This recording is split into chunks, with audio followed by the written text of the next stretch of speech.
ngomongin masalah goib-goib ya guys ya, gue mau cerita sama kalian ya guys ya. Jadi dulu kan pernah kan kejadian kehilangan kamera di kantor gue yang dulu yang di Ciniru ini Senopati.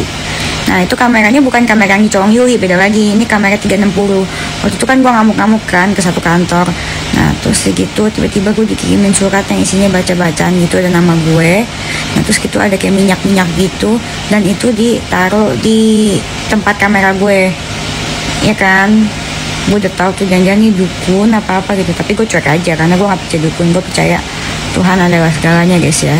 Gue cuma bilang tolak semua roh jahat dalam nama Tuhan Yesus, amin, gitu aja. Terus gue langsung doa sama Tuhan, udah nggak takut juga karena gue nggak percaya, karena gue takutnya cuma sama ya Tuhan, terus sama percaya cuma sama Tuhan, amin.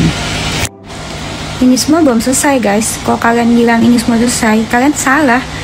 Itu baru awal dari segalanya, karena masih ada lagi orang-orang yang lain guys yang terlibat, yang belum terungkap. Kalau kalian lihat, mereka udah cerita semuanya. Kalian pikir mereka udah cerita semuanya? Belum, mereka belum cerita semuanya. Masih banyak yang mereka tutupin. Mereka masih gak jujur gitu. Ini semua harus diungkap sampai kakak-kakak ya, biar gak ada kejadian-kejadian gini lagi guys. Makanya detektif Conan akan beraksi, pasti harus diungkap sampai kakak-kakaknya. Biar apa? Gue gak mau digini lagi. Gue sekarang mengalami trust issue. Kemarin interview orang, kok perasaan gue kok trust issue ya, semuanya kayak gak percaya gitu. Bukan acting ya, tapi trust issue ya, namanya gimana sih. Gue mikir gue sendirian, mereka berlima tega banget, jadi gue pikir orangnya juga gitu juga. Amin. Makanya gue tuh mau ucapin makasih banyak buat orang-orang yang selalu setia check out daster gue, piyama gue, deodoran gue.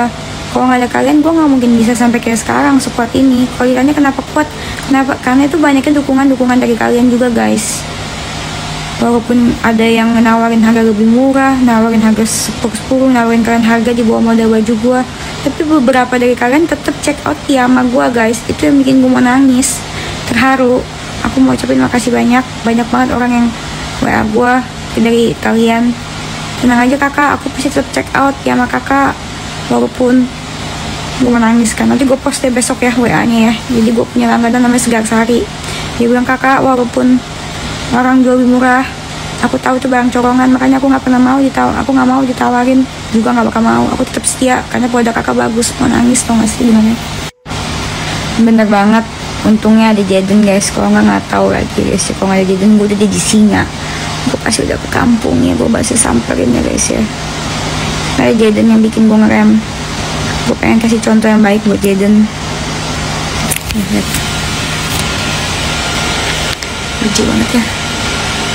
Karena dia aku kuat. Karena selain kalian netizen, kalian yang dukung aku, karena dia juga yang bikin aku kuat sama oma sama opa. Ini tujuan hidup aku. Nanti pakai labu kuning dia tiap anak, terus ganti popok. Lucu banget ya. Untung ada Jaden, aku gak sendiri. Walaupun cuma berdua juga aku biasanya kuat. Aku gak akan tumbang karena Jaden semangat hidup aku. Aku tetap bakal jual piyama guys. Gue udah gak pernah relax guys. Buat apa relax? Buat gue relax itu nyenengin diri. Gue tuh seneng kalau misalkan lihat anak gue seneng. Kalau misalkan lihat dia ketawa, lihat perkembangan Jaden tiap hari. Jaden bisa ngomong mama sekarang, bisa lari-lari. Itu gue seneng. Itu cara gue nyenengin diri. Kasih beliin Jaden makanan yang dia suka, beliin dia mainan yang dia suka. Apalagi Jaden sekarang kalau ngeliat binatang langsung hehehe gitu, lucu banget. Jadi ya gue gak pernah keluar rumah, gue gak pernah ngumpul sama teman-teman. Gue cuma jaga anak sama kerja. Makanya gue sakit hati banget kemarin pas karyawan-karyawan gue itu merusak bisnis gue. Itu sama aja merusak masa depan gue sama Jaden gitu. Mungkin buat mereka itu, mereka cuman anggap itu hanya sekedar dapat duit ya, nyolong piyama gue. Tapi mereka itu udah ngancurin bisnis gue. Kenapa? Mereka memutuskan rantai customer gue ribuan orang, dan mereka gak bakal beli sama gue karena mereka jual di bawah harga modal. Terus yang kedua, mereka jual banyak banget piyama gue 400.000, dapat 10, satunya 40.000. Akibatnya apa? Sekarang banyak banget orang reseller jualan bertebaran di online shop lain. Itu harganya mereka jual piyama aku cuma 100 ribuan guys. Gue harus melewati itu, tapi gue yakin Tuhan pasti kasih jalan buat, karena gue yakin Tuhan gak tidur, pasti Tuhan kasih jalan buat gue akan bisa lewatin semua ini. Makanya gue sekarang lagi berusaha memulai dari nol lagi. Buat semua supplier, buat semua vendor konveksi, aku minta maaf, aku pasti bayar dalam 1 bulan ini, amin. Selain mereka hancurin bisnis gue, mereka juga hancurin hidup orang-orang yang bergantung sama gue. Hampir 20 karyawan gue telat gajian karena gue bener-bener abis banget, abis modal, abis duit, abis barang.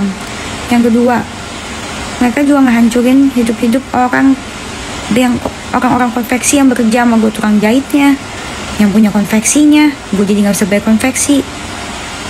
Mereka gimana bekerjanya kalau misalkan gue gak bayar konveksi? Mereka bikin gue gak ada duit, mereka gak sadar akan itu. Mereka ngehancurin banyak orang, bukan cuma gue. Orang-orang yang bergantung sama gue berapa puluhan orang yang jadi konveksi itu, jadi telat gue bayarnya. Mereka belum gajian tukang jahitnya. Sampai sekarang gue udah bayar setengah. Semoga bulan ini kelar semua ya, amin.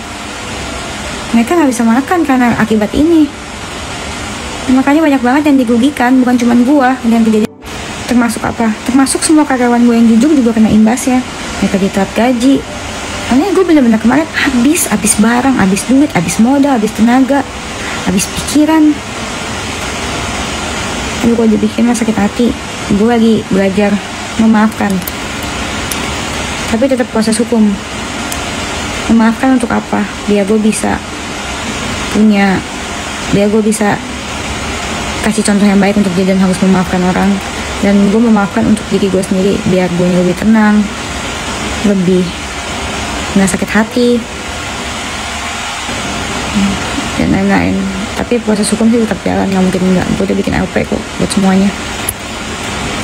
Doain ya guys ya, semoga proses hukumnya ini lancar. Dan semoga gue diketemukan ya Tuhan sama karyawan yang jujur, loyal, dan gak maling. Nah sekarang tuh yang masalah di gue itu trust issue-nya parah banget sih. Jadi gue ngeliat yang lain kok nanti gini lagi, nanti dia pasti kayak gini, jadi dia ujung-ujungnya pasti bohongin gue. Terus interview orang juga semuanya jadi trust issue gue. Ini bener gak ya? Apa ini awalnya doang baik, nanti ujung-ujungnya pasti samanya. Karena mereka semua dulu kan awalnya baik banget sama gue. Sampai sekarang juga mereka mulutnya manis, tapi ternyata mereka nyolong.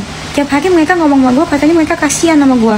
Gue berjuang sendiri, gue sendirian, cuman berdua sama Jaden. Mereka katanya kasihan, gue kerja terus, gue live, gue jualan, gue konten, gue jualan piyama, jualan deodoran, jualan bunga, nanti pagi jadi malam jadi siang. Mereka bilang mereka kasihan sama gue setiap hari, tapi mereka rampok gue cuy.